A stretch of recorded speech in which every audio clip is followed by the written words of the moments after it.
into the Backroads Bill podcast. I'm Ben, and today we brought in Laurie Marcel, who has been helping shape Northern Ontario's tourism for over 30 years. So she works for NOTO, or more commonly known as the Northern Ontario Tourist Outfitters Association. And they've been around for almost 100 years, since 1929. And they're a nonprofit, and they deal with a lot of the legislation and working with the government to make sure that the tourist places like the fishing lodges and all of these places that a lot of people will come up here for the outdoors tourism, make sure that the legislation works within that. And so she's been doing this for over 30 years.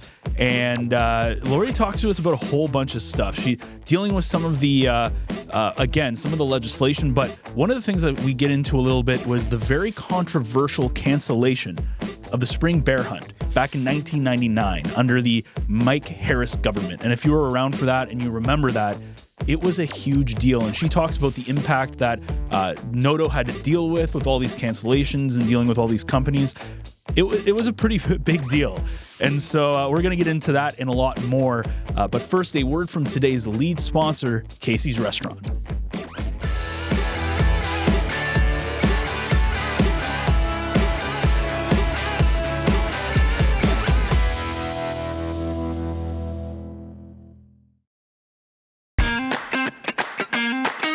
This weekend, make your way to Casey's Restaurant in North Bay for an unforgettable get-together.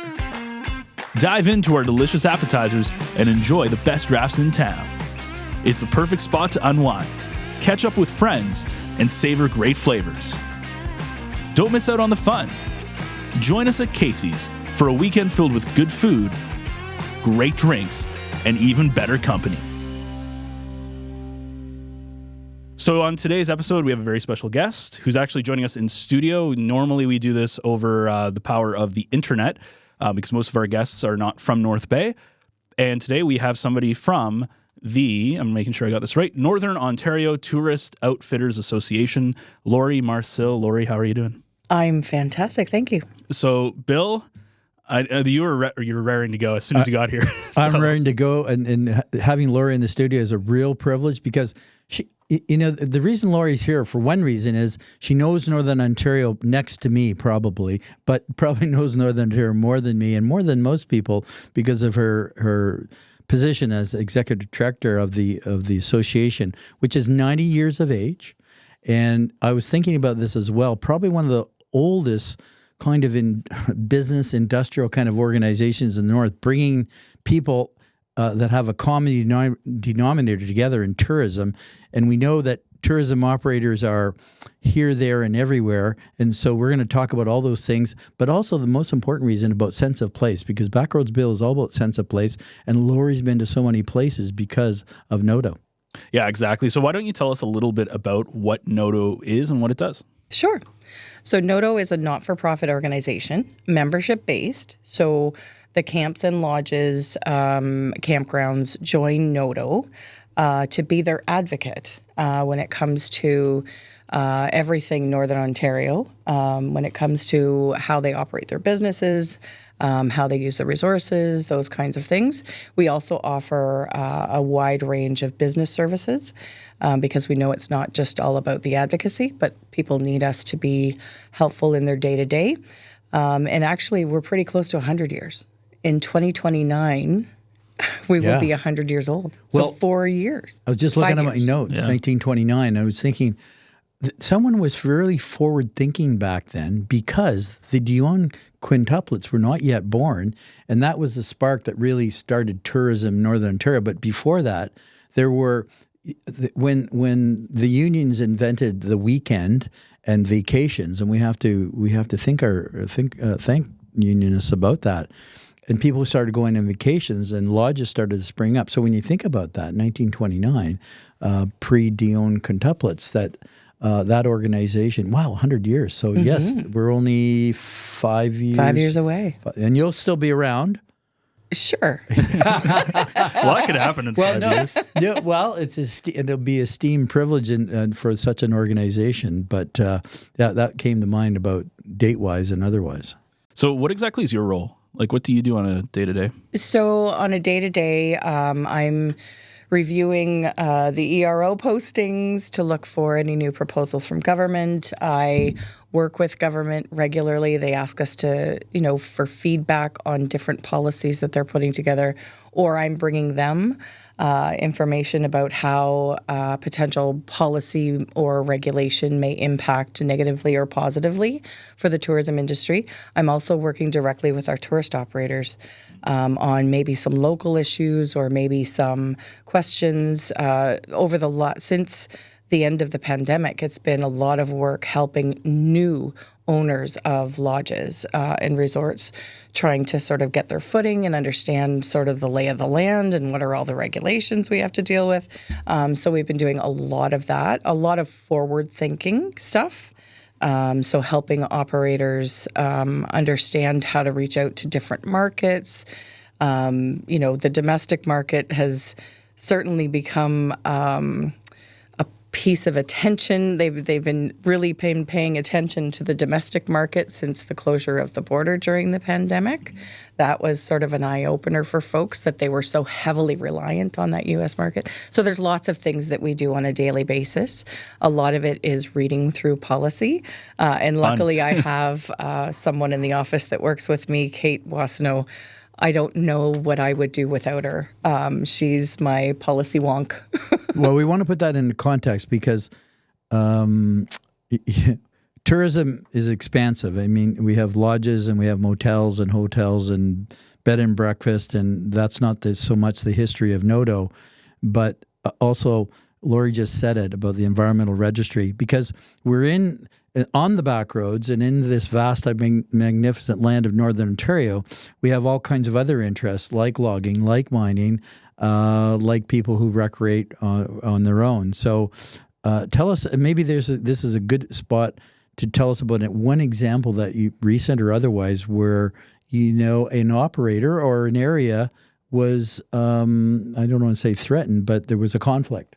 Something like that. Because you deal with these things, because a lot of outfitters prize, Ben, that remoteness of their context, their backyard on the Backroads. And we don't want Backroads close to in some respects, because of, one of the main foci is hunting and fishing, and that's the traditional part of NOTO. Absolutely.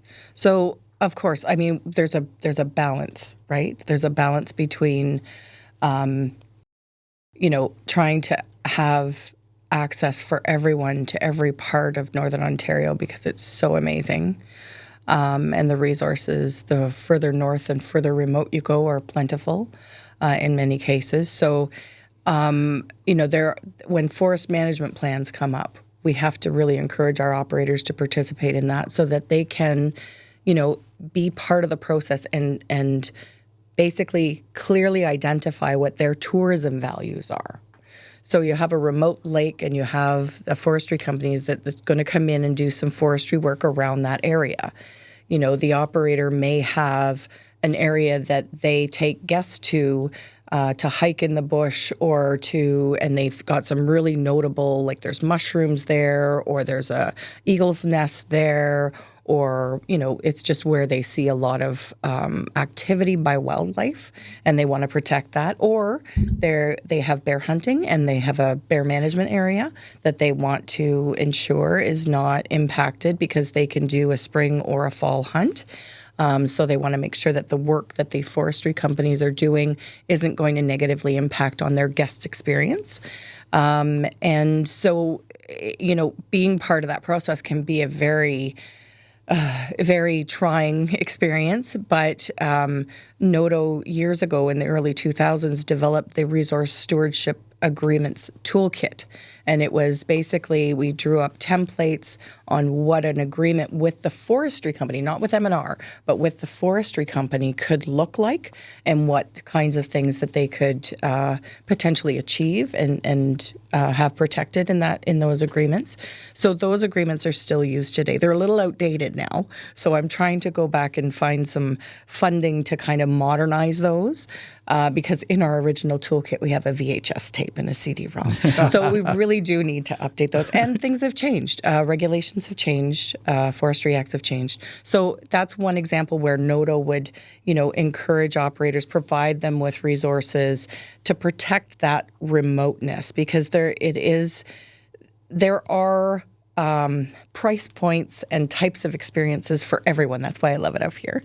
But that remoteness just seems to be one that we have to hang on to. We really do. It's a different type of experience to fly into a remote lake and be the only, the only lodge operator on the lake, or the only guest, one of very few guests getting to use that spot is really important. And we're not saying that no one else can access that. What we're saying is they have to go in the same way we do. Yeah. That's it. Yeah. You portage in, or you fly in, or something like that. But, we want to keep that level of remoteness. Ben, I said to Laurie once, she's been at the helm since 2014, but with NOTO for 33 years. That's older than you, just for reference's sake. Yeah. But I like talking to her and listening, because in the scheme of thing, in her position and in the tourism industry, others may have come and gone before, but I would think that in Canada, it's like when you hear about a mayor that's been the mayor of such and such municipality for such a long time. Laurie's been in tourism for 33 years, and add 5 more on to the 100th anniversary. So she could write a book on tourism, but her backyard is Ontario, and Northern Ontario in particular. So, but what reminded me when you were talking about those situations, you would have been around. And here was a colossal conflict with the spring bear hunt back in Mike Harris's. And now you weren't the executive director then. No, but I lived it. Yeah, you lived that. Tell us a little bit about that, because that just struck a chord with me when I wrote that down. I thought, wow, you'll know all about the spring. Now, can I ask what that is? Yes, well, Laurie will tell us. And the spring bear hunt has evolved now. We'll say that history is slowly evolving into new times. But you can tell us a little bit about the spring bear hunt. So that was one of the lowest points I think I've ever felt with NOTO, I'll be honest. Yeah. It was devastating. A tourist operator has the ability to have a spring hunt if they have a bear management area. Like you can get, bring guests in to experience the spring hunt. Okay, I'm not a hunter, so I don't. Yeah. So bear hunting happens in the spring and again in the fall. Okay, gotcha. And in the spring, as you can imagine, the bears are they're just coming out of the hibernation, and they will have had their offspring. So mom and cubs, right? It is illegal, and has always been illegal, to harvest a sow with cubs. Okay, what does the female bear? You're not allowed to hunt. You're not allowed to hunt. Because you're going to orphan the bears. So so harvest just means to hunt. Yeah. Yes, okay. harvest. Yeah. I'm just trying to get all these terms right in my head. Well, this is all about. This is really important. And then you said a sow. So a sow is a mother. A mother with cubs. Okay. Yeah. Okay. So gotcha. mama bear with cubs. You can't take mom. So but what if you don't know it's a? Well, here's the thing. Okay. So the way in which they hunt bear is over bait. So they would have a barrel full of day-old donuts. It could be, a mixture of foods. It's a lure. And they make it so that the bear has to move the barrel, has to get up on all four, on its hind legs, or they make it so that it gives the hunter time to be able to look and see what. Oh, I gotcha. I know whether what you're it's saying. female or male, and also whether there's cub activity, right? Like they want, if the cubs are going to be, the mom's going to keep the cubs off the bait site, and then she'll kind of let them in. But for the most part, it's going to be the big mom. And so in a lot of cases, our operators will have a section of land, and they will have different bait sites. And so they'll monitor those sites before the guests come to see what kind of activity there is. Because territory, like the male bear, they're very territorial. And they won't let the mom and cubs near the bait. But they might focus on a couple of baits, but the mom and cubs will focus on other ones. So the operator is technically managing that hunt. So they're making sure that they're not putting their hunters, their guests, in a situation where they may take a female bear, right? So during that time, it was 1997 through 1999. In 1999, January, or it was January 27th, I think it was. Oh, Is that how early it is? no, the hunt is actually April. I was going to say that's still winter. That's not a spring hunt. They're still hibernating. Okay, yeah. But the reason I bring that up, because that date is extremely important, because our tourist operators are all at U.S. sport shows marketing these hunts and taking deposits for the hunt that will happen in the spring. So here they all are at shows, and all of a sudden, boom, it's over. Like no warning, no phase in, no nothing, just done. So this is during the Mike Harris government. I believe They shut down the spring. Shut down I think the spring the bear minister hunt. was John Snoblin. I'm not sure, but who the minister was at the time. But anyway, they announced this, and then all hell broke loose. You can talk a bit about that. Yeah, so we had operators that were just beside themselves. How does that happen though? Because generally when policies get passed, there's at least some rumblings of like, oh, this might happen, this was like overnight. Like the reason why I say 1997 to 1999 was because there was discussions. There were discussions. They were, looking for, and a lot of it, all of this came from pressure from the anti-hunter movement to have, and they have way more money. And it became an emotional 905 issue. Southern Ontario led and swayed the government. I mean, if we fast forward a little bit, swayed the government they invoked the spring bear hunt. How does that work canceled it. for the Indigenous people? Because you got that's such an integral part of Indigenous people don't generally hunt bear. Oh, okay. That's for the most part, that's their spirit animal. They don't generally participate in a bear hunt. So it didn't really impact them at all, and it wouldn't. Oh, yeah, but yes, because it's separate. Because it's, even if they did, if they do, it wouldn't impact them. Yeah. I think it was horrible. I remember Jim Antler and I sat in the office on the phone with operators till 10, 11 o'clock at night, just taking their calls. Is this real? Like, is this really happening? I just heard this. I'm down at this sports show. And it was just, so of course, any deposits they had taken, either in years past or like for hunts coming up, no matter when they took them, they had to pay them all back. Yeah, because it's or a cash they had to try and move their hunters to the fall. Well, they only have so much capacity. And if they've got both hunts booked solid, then there's nowhere to move them. So it was people were having to, and that was, some only did the spring bear hunt.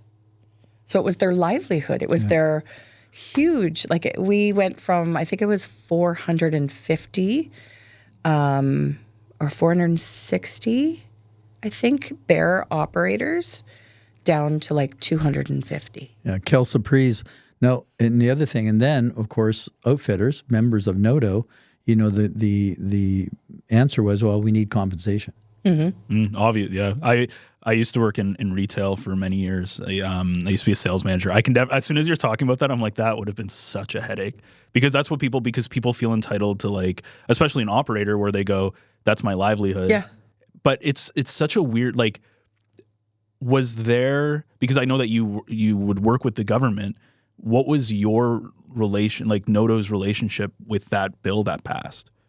Was there a lot of fight against it? There were people that definitely within industry that thought that we had something to do with it, that we failed them. There were still a lot of, because we ended up being part of the lawsuit with OFAH to try to get it back or get compensation for the operators. And we didn't, we're not a very rich association, so that was really troubling for us. We did start a fund for it, and operators paid, and we just thought, everybody's running out of money. This is not working. But we did manage to get it back years later. Why did they get rid of it in the first place? It was public pressure. It was honestly It's an just, but there emotional was issue. no, there, like you talked to folks in the science branch and they were not necessarily, understanding Is it why because of was the happening. cubs? Like, what was the pressure? Yes, it was. Oh, okay. They did a whole campaign about orphaning of cubs. Yeah, it's like the seals, the baby Yeah. seals, the same thing. And so, we have we did and we have a healthy bear population. In fact, this year I've seen more bears than any other time. So I don't know what the latest bear count is. They're doing those counts now after not doing anything because we need for to know. 15 The only years. people that have the statistics are the outfitters. Yeah. Yeah. The thing with hunting is, and I understand, like, I'm not, like, I don't think I could do that. And I understand why people would be adverse to it, but it's very important in our not economy, in our, like, ecological system. Is that the right word, Bill? Sure. Ecological system to keep those numbers in check. Like, that's a very natural thing, right? That's why predators exist in, like, the first place. Exactly. Well, during that time, that 15 years of not having a spring bear hunt, we had communities like Wawa and like Hearst and I don't know, Moonbeam actually even. And they were all calling on the local, they were calling us to get in touch with the outfitters, to ask them to bait for more bear. Like, can you just bait if you can't hunt them? Can you just bait and get them out of our communities? Like, can you help us? So we would take all that information, of course, and go back to government and say, look, this is happening. So fast forward now, Ben, we have a modified spring bear hunt, and there's more calm and reasonableness, I guess we'll say, in that. But that's just one issue of NOTO from an advocacy role. And Laurie, tell us more about that advocacy role. That was we got sidetracked a little bit on the spring bear hunt, and that was my problem. But true, that would be one of the historic events of NOTO. Well, Absolutely. I learned something new. Yeah, I well, always thought it was just That's like, why you're on the Backroads Bill podcast and you're the producer. I learned something all the time. Yeah. Because with Mike Harris, obviously, where I'm not a political person, so I don't know a lot of stuff, but both my parents were teachers, and obviously he was a very polarizing figure amongst teachers. So that's the most I know about him, but it is kind of interesting to learn more about that time, because it's a very polarizing time in Ontario. Yeah, I remember in 1996. It's amazing that I know the years. We actually had, he was the premier, I think it was 1996, and he came to our convention in Sault Ste. Marie, and we had to get security because the teachers outside were, no, it wasn't it was 1997, because I was pregnant with Jonathan. Okay. And they asked me to be the bodyguard, make sure none of the teachers got down this. And I said, what do you think? They're not going to, hit a pregnant lady? Because he used to be a teacher, right? Like, that was a big thing about it. Yeah. Let's get back to NOTO and advocacy, and again, an organization that's not rich in the pockets, and talk about your challenges as the executive director and keeping an organization that's coming up to 100 years of livelihood. And tell us about that. Yeah. Because you guys are you not for profit? We're not for profit. Not for profit. Okay. Absolutely. So, we're not for Remember, profit. Ben, when you grow up, and Laurie and I have this in common. Grow up. I'm already a grown man. When you grow up, don't run a nonprofit association like the Canadian Ecology Center or NOTO. Like, you get government. I'm assuming it's like, no. No, we don't. There is no People government have funding. misconceptions about See? not-for-profits. All right, let's talk a little bit about NOTO and so- misconceptions. let's talk about Like that. I said earlier, we're membership based. So the individual businesses join NOTO. We have other categories of membership, which are things like companies that sell boats and motors or insurance, and they would join us as well. Do you have municipalities? Yeah, we've just during COVID, we opened that up to municipalities, and we've seen a lot more activity on that side. So something like not associate. necessarily North Bay tourism, but that kind of thing, where it's like a city's tourism. Yeah, it would be more like we have Sioux Narrows, Nestor Falls, we have Sioux Lookout, we have sort of those small northern communities that see a value in what we do because they're so reliant on tourism. And during, I would say during the pandemic, we really shone. It was just Kate and I, and this thing happened and everything shut down, and we just had to immediately go into action, had to immediately try to provide support. And so what we did, this is all part of advocacy. It's you have to find out what the status of your industry is and bring that information forward to government with some asks. Mm-hmm. That's what we did all the way through the pandemic. And we were able to get things like the tourism operators that are remote They have an annual land use permit, and they pay fees for that permit every year. We were able to work with Ministry of Natural Resources and the minister, and he waived those fees for 3 years during the pandemic. So no one else would have asked for that, nor would they have thought about it if we were not there. Yep. It's those kinds of things. And it's that data collection and bringing them real-time information all through the pandemic that really helped us get some things in place that really helped those operators get through the pandemic. We had regular meetings with FedNor, regular meetings with the Ministry of Tourism. We had regular meetings with MNRF. At the time, it was Ministry of... Changes back and forth. Yes. The acronyms are huge in this industry. So it's things like that kind of advocacy. And, it's things like... and government is constantly coming to us and asking us to kind of review some things, and maybe so now what I've been doing, which is a little bit different than what I've seen other executive directors that I've worked for do, is task forces or working groups. So if government comes to me with a policy that they're thinking about, or what can we do to help in this area, then I go out and I go to my board and I say, does anybody want to participate on this? And then I go out to the members at large. And now I even go to non-members, because I figure if I can get them engaged and participating and see what we do, maybe they will join. But yes, we have right now 220-ish members out of a possible, there's over 900 tourism operators in just Northern Ontario. So we have a little piece of that pie, and it's a struggle. It's constantly a struggle because there are operating costs, and it's a lot of work to manage all of the different possible policies and regulations that impact our sector. So it's in that travel. Like, one thing that COVID did was we now do a lot more virtual meetings, which saves us the cost of driving down to Queen's Park or driving here and driving there, which is great. But there's still the cost of doing business. It's unfortunate. I mean, that people, we did get 61 new members during the pandemic. But we also had some of our existing members that couldn't manage to pay. So we're not really seeing that 61 new members yet. So, and our membership always ebbs and flows with the issues that are out there, right? We had a lot of people join during the cancellation of the spring bear hunt, but we had some that were that thought they were going out of business. So it's frustrating because it's really hard to budget for. Yeah. Now, I don't want to forget this point about, and you've also kind of developed certifications for members. There are things that they can be certified on. That's an important aspect.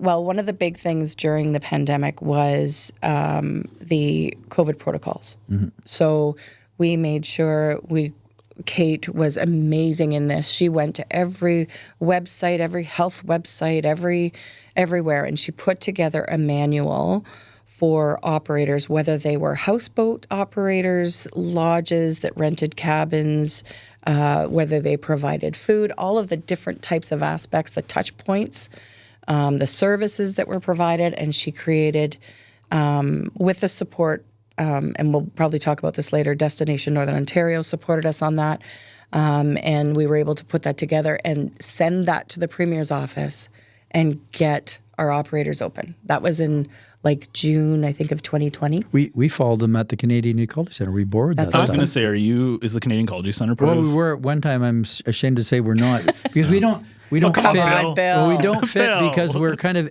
How do you do that? You bring her on the podcast. I call it edutourism, right? And people haven't taken that up just yet. So we're a different kind of hybrid. But the other thing, too, another really interesting trend in your career, you've seen the transition from brochure and trade show promotion to the internet. When we talk to the listeners about that. Yeah, absolutely. I mean, there still are the sport. Like, if you go to a sport show, which is a big trade show. And usually the operators from, I go down there so that I can see about 100 operators from Ontario. Yep. Like, it just gets them all in one building, right? Yeah, we do the home and garden show here. Yeah. Like Clark usually, we help run it. So they do those generally in the spring. And there's less and less operators there. I used to be able to go down and see 100. Now I go down and I might see 60 to 70 in the same show. So definitely people are moving more towards, we saw the transition from developing websites to actually using Facebook. I don't necessarily recommend that. I think you should still have a website. Oh, they would only use a Facebook page. Why? Why do you think that is? I think because of the cost, because things this way they can change things, because every time you have to change something on a website, you've got to pay somebody to make the change, unless you are able to work with WordPress or like they have a lot of different, what do you call it, formats or programs now that you can use that you can do more on your own. But I think it's just because your business is ever changing. Every year your rates are going to change possibly. You might be adding different services. You want to have that level of engagement rather than a static website. You want to have that Facebook page so you can talk to guests and they can talk to you and you can update them on weekly if you wanted to or daily if you wanted to. So I think that's why they're kind of moving to, some have moved to that. We're seeing now more folks that are, there's a few more that are engaging in e-commerce. So they're going back to websites to do that. But yeah, the transition from print to web is, I mean, there aren't very many now that have brochures. It's, if they do go to the shows, you might see they've got a QR code. Which I think makes, I know like it's very old fat, like some people don't like that. And it's nice having tactile stuff. But from a business standpoint, and this is a big thing in the restaurant industry where people are going to QR codes, but that kind of makes sense because if you think about, you just have to have a website, like QR codes make a lot more sense. And I feel like brochures, you'd know this answer probably more than me, but I'd be curious the percentage of people who take a brochure and actually do something with it. I think there's still, because we're dealing with hunting particularly and fishing, I think that there still is that desire to have the brochures because that's that age group, the demographic that are wanting to continue to do those activities are still older and are still not quite, they're not using their smartphones as easily and they're not as easy. They can't adapt as much to the new technologies. So there still is that group that wants to have paper. So you have to, I don't think there's too many operators that have completely eliminated paper. And it's interesting from a business perspective because you have to be like, is the cost of printing the brochures versus the money you lose not having brochures, like what's better, right? So yeah, and I mean, it always comes down to money usually. It does. It absolutely does. But yeah, that's super interesting though.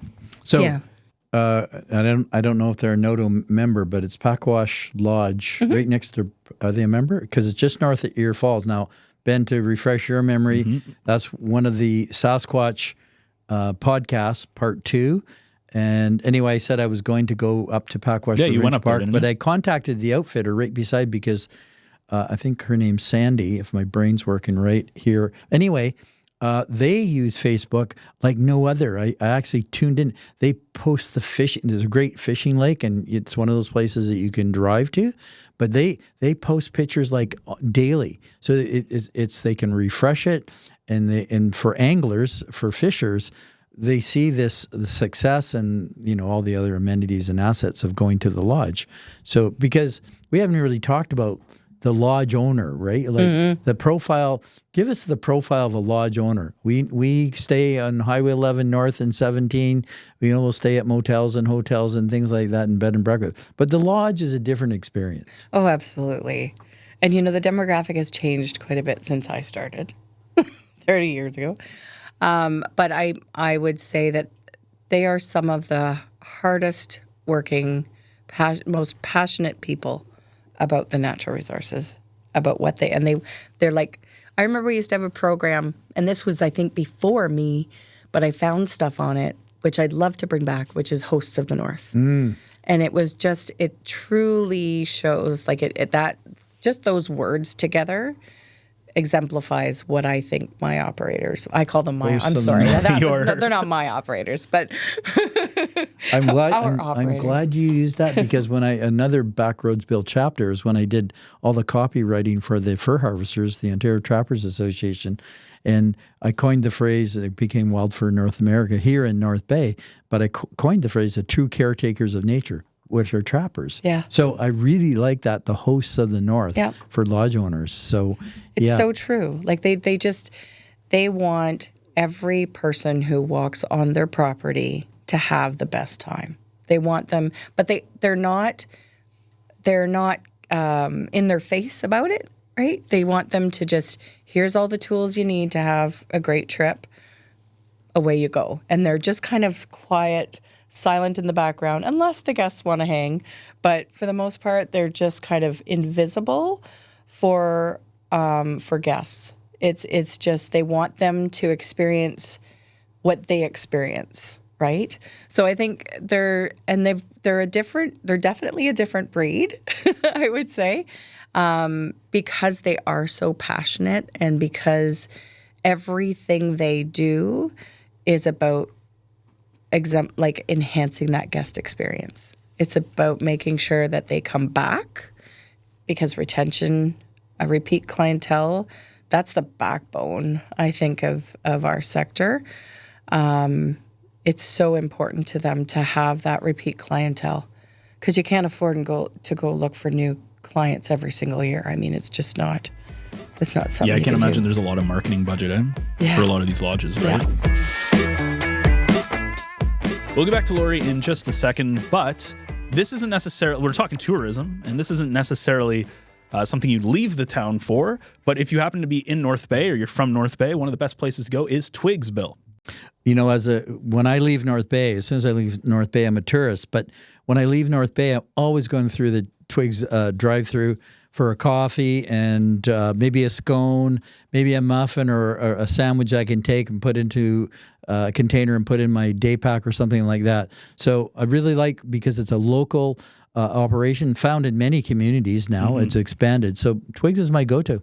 Yeah, and I can attest to that. You usually come in with a Twigs coffee most weeks. So North Bay Echo is proud to partner with Twigs Coffee Roasters, a part of the community since 1995. I was 1 year old when Twigs was founded. I know Laurie mentioned that. I guess it would be 4 years before Laurie started working at NOTO. So Twigs offers a wide selection of quality beans, fresh roasted in-house every day. You can find your favorite specialty drinks at our espresso bar. Not espresso, it's espresso. Learned that one out when I worked in retail. People got very mad when you say espresso. Rejuvenate with freshly squeezed juice or treat yourself to mouth-watering selections from our gourmet deli. I will say their bakery is absolutely fantastic. It doesn't matter if you go to the McEwen or the Fraser one. Fantastic. So you can't forget about their irresistible fresh baked goods, including uncompromising gluten-free options. Do you know anybody who's gluten-free? I do. One of my friends is gluten-free, and it's always good that you have that resource, that source, when you go up to and have that option. Yeah, my brother-in-law also has can't have gluten, so it's a good option for him as well. Speaking of locations, you mentioned it. They have 5 locations to serve you, from North Bay to Sargent Falls to Sudbury. You can order online for pickup at twigs.ca, and coming soon, we don't know when, but coming soon, you'll be able to order fresh roasted coffee beans direct to your doorstep from our distribution center right here in North Bay. Oh, so before you go to the Backroads, stop by Twigs.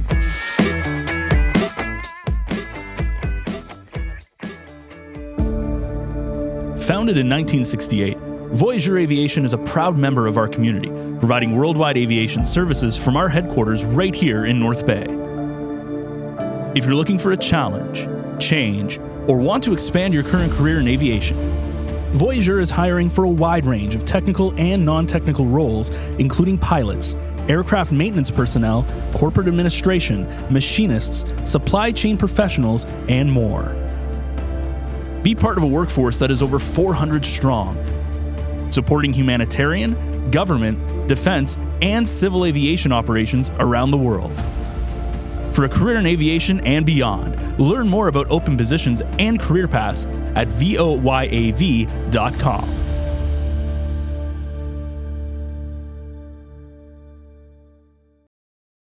But you mentioned earlier, Laurie, about a lot of turnover in lodges. Tell us about the profiles of the new owners, probably younger, but I wonder if there's new Canadians too purchasing lodge. But just about I always think when you buy a lodge, you probably commit yourself to a long-term relationship. Oh yes. Yeah. Yeah, absolutely. I think so. We've seen over my time, I've seen new owners that were former guests of lodges, right? Yeah. That transition into, I love it here so much, I want to do this. And then are they from Southern Ontario usually? They're from anywhere. We have American owners, we have Canadian owners, but yeah, traditionally not within Northern Ontario. Yeah, something like they see this and they're like, this is different from what I'm used to. Yeah. Now we're seeing more people that have owned businesses before that want to do this now. And they're taking all of those business skills that they've learned and bringing it in, which I think is fantastic.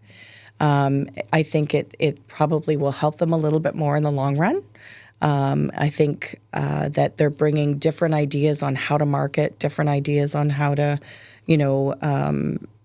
what they think, what they perceive the guest experience should be. Younger, not too much younger though. Like I'm thinking, 40s, 50s. They're mature. Although we did see, we have seen recently outpost camps going to younger, which would be around the 30, 40-year-old mark, which I think is great. I think it's very interesting. Because they're hopefully going to know how to appeal to that younger market of hunter and angler, right? I think that's really important because before the pandemic even happened, we were starting to hear from our operators that their client list was aging out, that they were having a hard time. They weren't seeing the grandfather who brought his son, well, that son isn't bringing his kids, so it's challenging. Yeah, because population-wise, you have the baby boomer generation, right? And that's a huge portion of the population. Like here in North Bay, it's getting younger now. Like and a lot of it's because of the university and because of the college and stuff. But there's still a point where it's like as that generation moves on, I guess that's the best way to say it. But as they get older, it's going to be interesting how everything turns around because it's going to get to a point where like the brochures and just my generation, like I was born in 94, we were kind of like the last generation to grow up without technology. So like my childhood, I didn't really have a phone. I didn't really have anything. So I kind of grew up in both ways. But now it's like, you see kids and it's like they're all technology and stuff. And what's going to be important is for businesses is how do you take that and not get stuck in old ways, and you have to continue to evolve. It reminds me of Sears was a really good example of that because Sears was huge. They had the Sears catalog, but then they never got the online stuff sorted. And so when I used to work at Best Buy was always ahead when it came to the website and how they did stuff. So when the pandemic hit, we were one of the few places that actually had like the pickup stuff, and we were like all set. Whereas even like Home Depot or Canadian Tire or like other places, they had to move on a dime to like figure out those systems. So that's gonna be an interesting thing I think for those like lodges and stuff is like how are you able to move forward and get those younger people in, right? Well, they do that, and a good example in another recent Backroads Bill podcast on the Bud Car, which we'll talk about from Sudbury to White River. But in my Village Media story, I interviewed the owner of White River Air Service. I don't know if they remember. Danny? Yeah.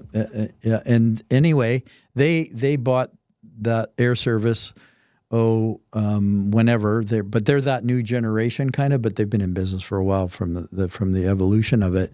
And they figure out ways to attract new people that sometimes, they have outpost cabins, they fly them in back to the Bud Car, because some of those fishers, they want to fly in and ride back on the train or vice versa or whatever. But, they might take the train up to White River and then get on the plane and fly to an outpost camp. All these experiences that people want that are different. And I've done the same. As a non-hunter and a non-fisher, I've used outpost camp outfitters for that very reason, because they just want to go out and explore. And there's sorry, Bill, there's so many people too that are my age or like in that kind of like mid-20s to mid-30s, where because of the way the world is, it's like everybody's full of anxiety and they have like their phones and it's all multitasking and you're kind of like always switched on. There's a lot of people who go to cottages or cabins or lodges or whatever just to shut off. And as you get, when you're younger, you kind of need that stimulation all the time, or you desire it. And then as you get older, I've noticed that like even something like driving in my car, I used to always need to have something on, music, whatever. And now it's like I can appreciate it just being quiet.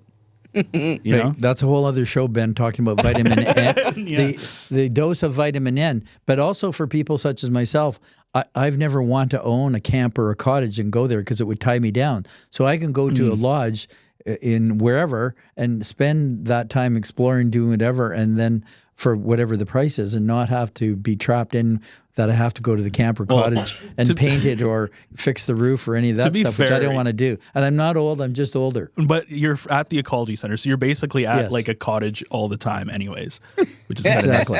We do have we won't talk too much about parks, because full disclosure, Laurie and myself are both Ontario Parks Board members. But parks are a different part of tourism. Oh, absolutely. Yeah. Maybe you want to just talk a bit about that, because not so much in conflict, but a different part of tourism. No, I see it as, I've always seen it as like a stepping stone.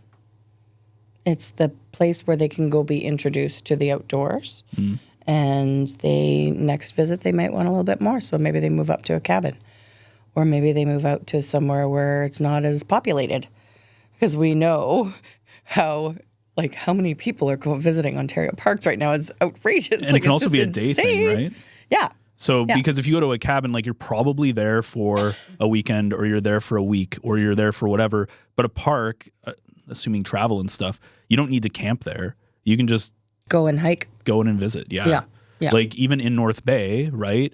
What's the Saint Old Champlain would be our closest park, right? To North Bay, and then Rustool and all those places are River. an easy drive. It's like less than an hour to get there, right? Yep. So part of our social contract. But back to NOTO, and we profiled the members a little bit. But and you've talked about their challenges and the organization's challenges. But what are the tourism challenges generally for an organization like NOTO? And again, you've been really good about talking about the bear hunt and other things and other issues in logging and forestry. But just that keep going kind of thing, and keep people, because you can't advocate if you don't have an organization. Individuals don't get much done. No, it's really tough. And I think, when NOTO was formed, the whole reason they got together, and you'll see on our website, there's our history.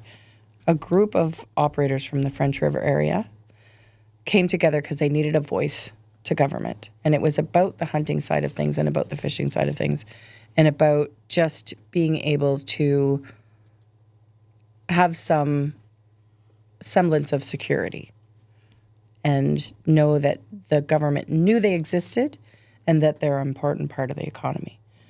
So we're still doing that today. Yeah.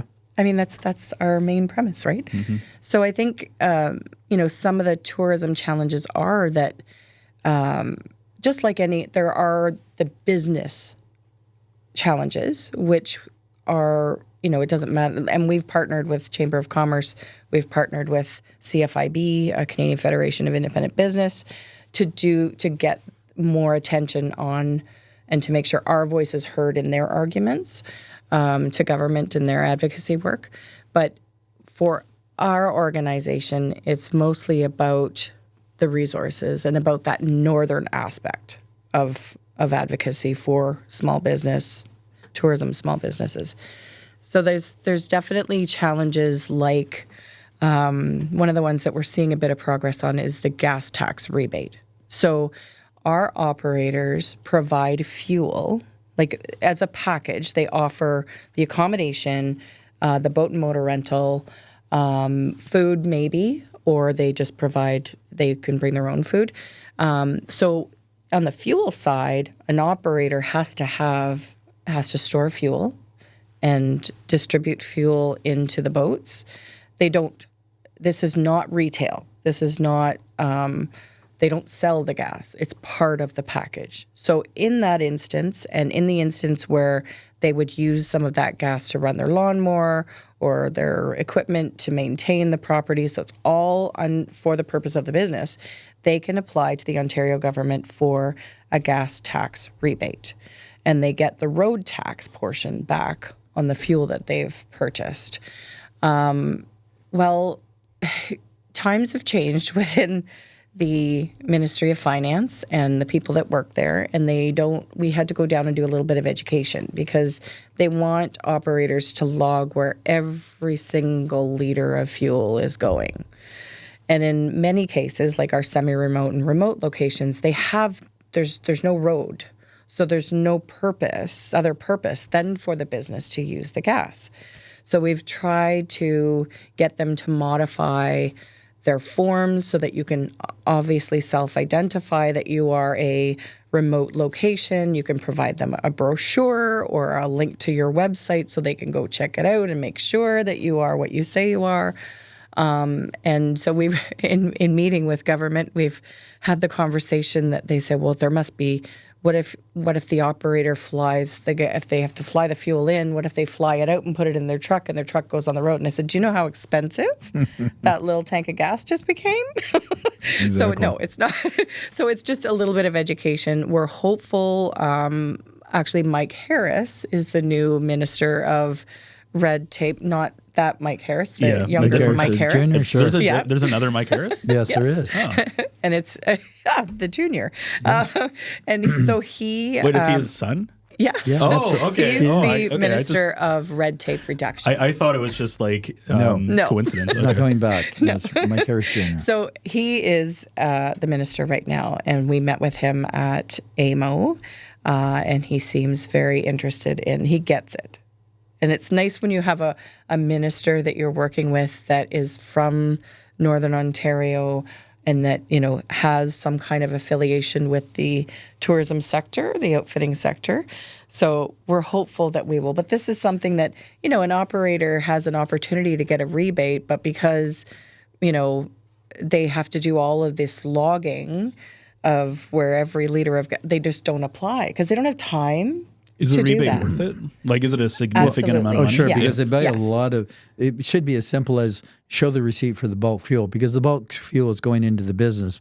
And tax laws are different for government. I wrote about this a long time ago that I believe by latitude above the French River, if you demonstrate as a tourist, other than alcohol and gas, things that the government holds really close to there, but things like buying goods and services that relate to your camp cottage or going to a lodge motel, that you should get a tax break. You should get if you can prove that, and we can by receipts now because every receipt is GPS, so you know where it is. I wrote about this a long time ago, and actually I don't lay claim to it, but then the next thing during COVID, you saw some of that. I thought, wow, I had written that a long time ago for actually the first Mike Harris, if truth be known, and that is a true story. But here's the other thing, Ben, and Laurie will comment because she's lived this life.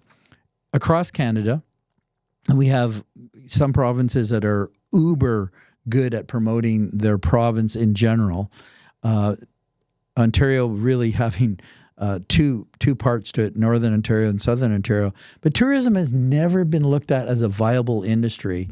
And this is the evolution. And maybe it's getting better, but I don't see it sometimes. It's just that because when you look at it in the triangle, it goes back to the owner, and they're small businesses for the most part, and living that life, that tourism life in a silo because they're trying to be profitable for the most part. But just tourism, I remember we would go as doing some consulting work with Chris Reese. We'd go into communities.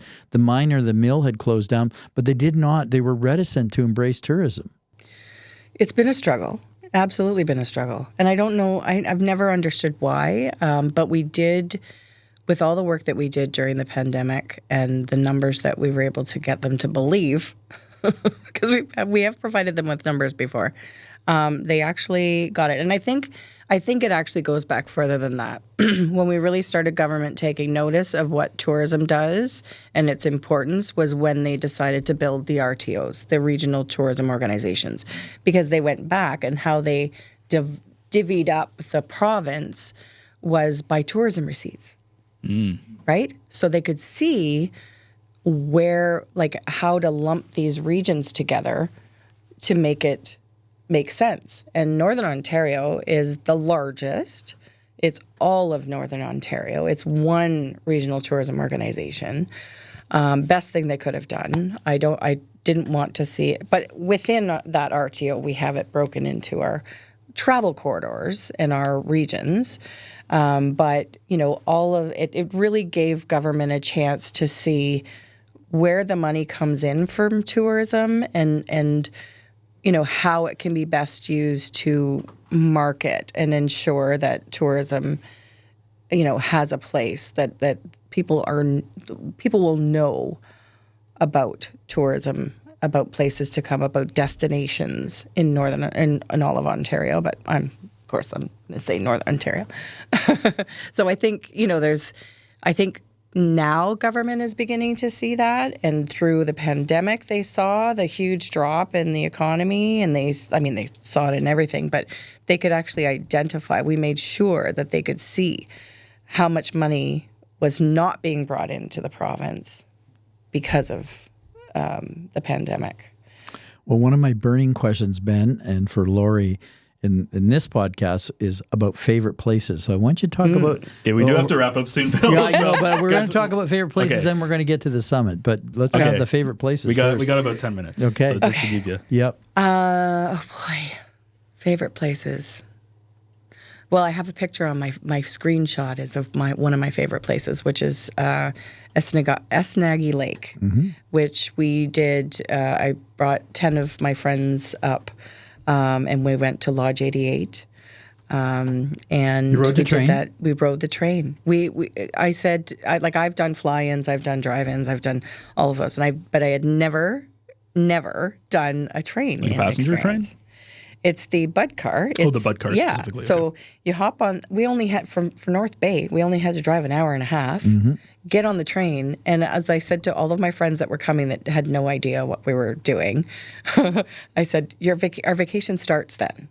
Because we're going to be playing cards, we're going to be on the train, we're going to see all the beautiful sights along the way, we're going to see communities that you didn't even know existed. We're going to see all of these places like Cartier, and we're going to stop. But where so the lodge is right beside the tracks? And I'm like, no, they're actually going to drop us off on the side of the tracks, but the operator will be there to pick us up with their ATVs, and they're going to take our luggage, and then we're going to hop in a boat, and we're going to boat to the lodge. Wow, what an experience. What? Because it's on an island? It was unreal. No, it's just, it's not on an island, but it's on a different part of the lake. Yeah, you're up the lake. That's kind of neat how they work with the Bud car in that instance to make that. Well, I watched that happen. That's a challenge for sure because they don't have the same schedule that they used to have. So there are some operators that have had to go to fly-in only.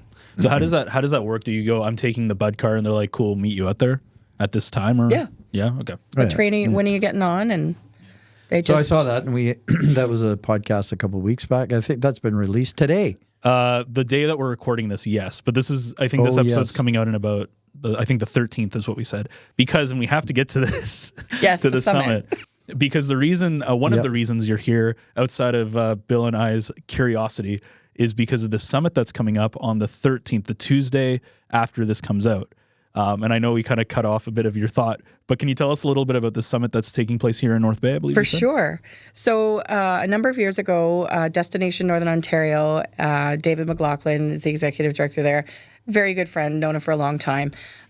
He and I got together and said, we're planning our events. So NOTO used to have a NOTO conference, and Destination Northern Ontario was thinking of having their annual AGM and tying in some sessions. I said, why can't we just bring everybody in tourism in Northern Ontario in one place. Like, they would learn so much from each other. There'd be so, the networking would be great, and we could teach each other.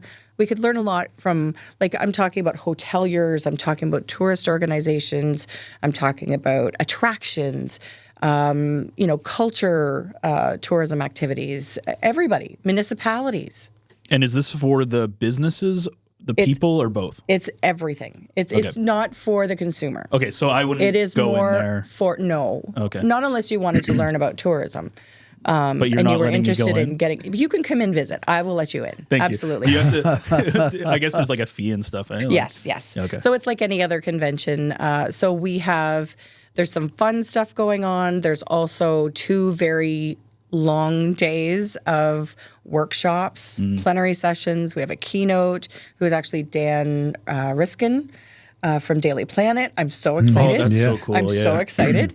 And so all of the sessions are geared to those types of tourism businesses. So it may not just be there's one on a moose project that's going on. There's one on invasive species, but there's also ones that are just business in general, which are things like working with digital media, all of those kinds of things, succession planning, funding, how do you, enhance your product. There's product development sessions. So there's all kinds of things for everyone. And it's basically 2 full days of workshops and information. So people generally get very tired afterwards. I know I do, because it's a lot of learning. Are you doing it at the gardens? No, we're doing it at the Best Western. Oh, okay. Gotcha. We do have an offsite night, which is going to be at the new Sports Dome. Oh, yeah. That's up by P. Planjo, isn't it? It's by Canadore. It's on Canadore. Yeah, it's by Canadore College. And it's, sports tourism is a thing. So we're incorporating a bit of that too. The lovely folks from Tourism North Bay, Tanya and her group, they're really been supportive of the summit, and they're putting on that night. It's awesome. Exciting. I can't believe it's coming to my hometown. Yeah. So just before we wrap up, because we really do need to wrap up, we're way over time. Just for so you're in North Bay, because I'm assuming you grew up here and stuff. Is NOTO like in North Bay, or is that a specific thing, or does it just happen that you work? It just happens that when I started, they had an office here. I think it's always been here. I think when it originally started, I think it was in French River. Okay. With who was it? Bill Biggs, I think. But anyway, it's always been here.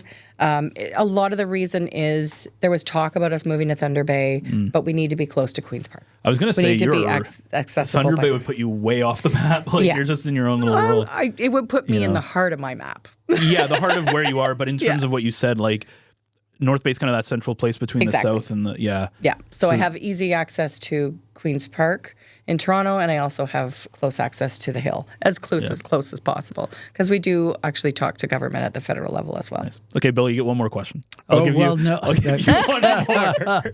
No, I think we covered off the favorite places, unless Laurie has some other honorable mentions. So many. And that was maybe an unfair question, but the thing I would end up with is thank you for being on the show today. And I just encourage all people to come to Northern Ontario, this vast and magnificent land, which I often talk about, and utilize the services in our tourism industry that are front and center, especially through NOTO. Thank you. Well, thank you both very much. And this is the first I've heard of NOTO. So Bill introduced me. Obviously, being not in the lodges, I wouldn't know about it. But it sounds like you guys are doing awesome work. So thank you. Keep it up, and good luck with all the stuff that you're doing in the future. Thank you very much. Appreciate it.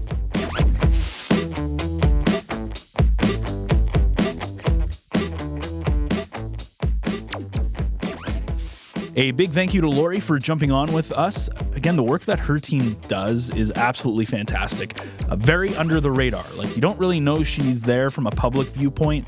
But again, what she's doing, what her team's doing, it's fantastic. And, I learned a lot about this spring bear hunt. I was 5 years old at the time, so I don't obviously remember it, the impact, but I can just imagine what it was like for Laurie in that situation. I used to work retail. I worked management in retail during COVID. So, I have some experience trying to handle people, but also situations that are just outside of your control.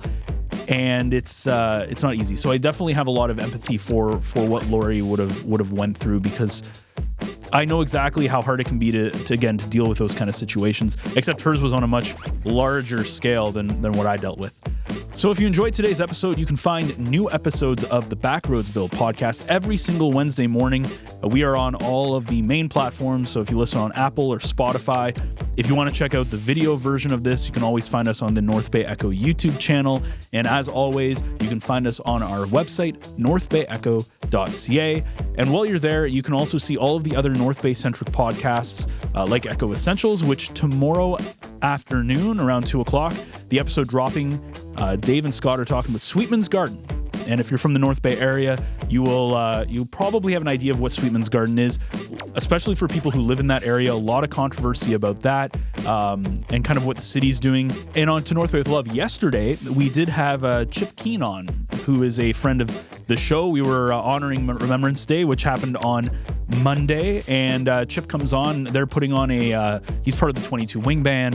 They're putting on a big 100th anniversary show for the RCAF, the Royal Canadian Air Force. He was a longtime veteran of the RCAF, worked in the NORAD underground, so he talks about what got him into the military, his military experience, being in Germany during the Cold War and what that was like, as well as, of course, the tie-in between music and military and kind of what's going on with this show that's coming up in about a week or so. So that about wraps things up here for me and Bill this week, but join us again next week for yet another Backroads adventure.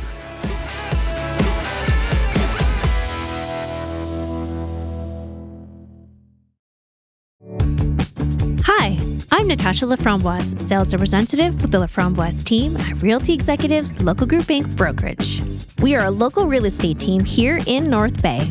Our team of sales representatives, Matt Laframboise, Phil Seguin, and Adam Negro, are ready to help you through the buying and selling experience.